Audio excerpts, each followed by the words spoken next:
Recently মানে April মাসের 4 তারিখে নেটফ্লিক্সে একটা মুভি রিলিজ হয়েছে। এটা অ্যাকচুয়ালি ইন্ডিয়ান মুভি। মুভির নাম হচ্ছে টেস্ট। আর যারা কাস্টিংয়ে আছে তাদের মধ্যে হচ্ছে মাধবান, সিদ্ধার্থ আর সাথে নয়নতারা।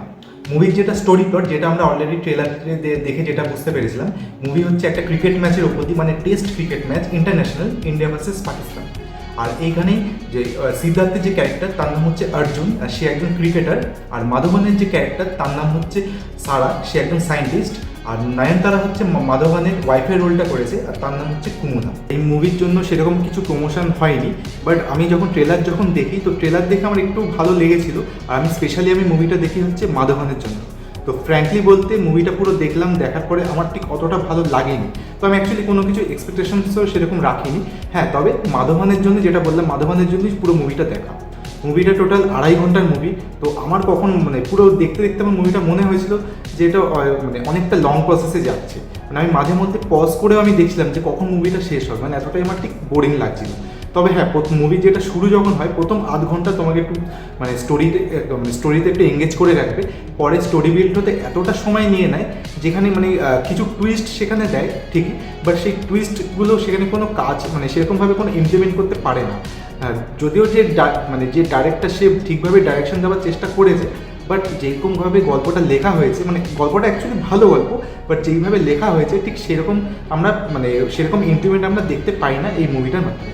তো তোমাদের যদি আমি মানে রিভিউ যদি দিতে চাই, যদি মানে কোনো রেটিং যদি দিতে চাই আমার তরফ থেকে, তো আমি মুভিটার জন্য আমি 6 রেটিংই দেবো, এর চেয়ে বেশি আমি রেটিং দেবো না।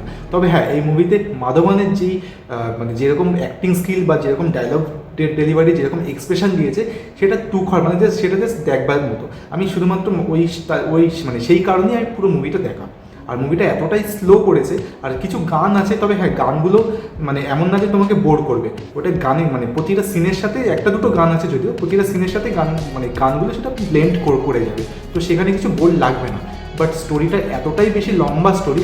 হ্যাঁ, যেহেতু আমরা এটা জানি একটা টেস্ট ম্যাচের উপর, একটা ইন্টারন্যাশনাল টেস্ট ম্যাচ, তো অবভিয়াসলি এখানে মানে যেখানে আমরা মানে স্পট ফিক্সিং বা বেটিংয়ের ব্যাপার থাকে সেরকম তো আছেই, সাথে এখানে কিডন্যাপিং কেস ওরকম রয়েছে। বাট হ্যাঁ, মানে এই নয়নতারা আর মাধবান আর সাথে সিদ্ধার্থের যে ক্যারেক্টার, তাদের যেইভাবে প্রথম দিক থেকে, যেটা বললাম, প্রথম আধ ঘন্টা একটু স্টোরিতে তোমাকে এঙ্গেজ করে রাখবে। প্রথম আধ ঘন্টায় তোমাদের মানে এমনভাবে তাদেরকে দেখাবে, তাদের স্টোরি বিলটা করবে যেখানে ভালো লাগবে দেখতে। বাট মানে পরবর্তীকালে সেরকম ঠিক ভালো লাগবে না, মানে হয়তো তোমরা বোর ফিল করতে পারো, মানে যেটা মানে আমার পার্সোনালি সেটা মনে হয়েছে। তো তাও তোমরা যদি মানে এই উইকেন্ডে বা উইকডেজে তোমরা যদি মুভিটা যদি দেখতে চাও, একটা টাইম দিতে পারো তোমরা মুভিটা দেখার জন্য। বাট যেটা বললাম, কোনো রকম এক্সপেকটেশন নিয়ে দেখবে না যে মুভিটা খুবই ভালো, তেমন খুব একটা মুভি নয়। বাট তাও ঠিক আছে, তোমরা যদি দেখো, দেখে যদি মানে দেখে কেমন লাগলো আমাকে কমেন্টস করে জানাবে। যদি দেখা হচ্ছে এরকম পরের ভিডিওতে। তো thank you so much for watching.